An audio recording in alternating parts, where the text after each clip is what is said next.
Þetta reyndi til hamingju með sigurinn. Ánægður með ferðina. Þetta búið að vera svolítið stígandi í liðinu vetur. Töpuðu fyrir Tindastól heima en það breytist núna.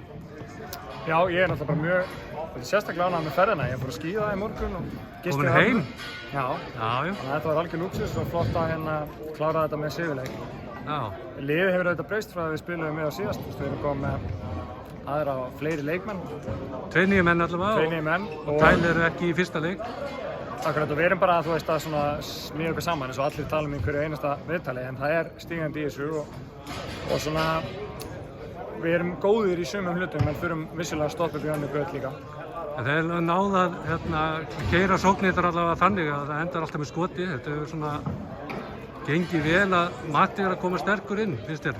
Svona fara að stjórna þessu liði svolítið meira heldur en kannski í byrjun. Matthías? Já. Já, ég meina, það er náttúrulega fáránlega gott að vera með Ás sem tapar aldrei bolta. Það er ágætis grunnur að því að spila skilvirkan sóknarleik því að ég man ekki eftir því að við komum í karfa þegar maður tapar boltanum. Nákvæmlega. Og við erum með marga gauðra sem geta sett boltan í gólfið. Og við fórum eins í dag í line-up þar sem við vorum með rauninni Helga og Brynjar í fjarkanum á 5-unni og erum bara að spila 5 fyrir utan og mér fannst sá tími bara ganga vel líka. Þetta er kallað minnibolti, þá er þetta bara að ganga og það er ekkert að því. Nákvæmlega, já, meina á meðan þetta gengur, það var bara að gera og við þurfum að skoða hvernig frákastahlutlið er líka á milli þessari mismunandi line-up.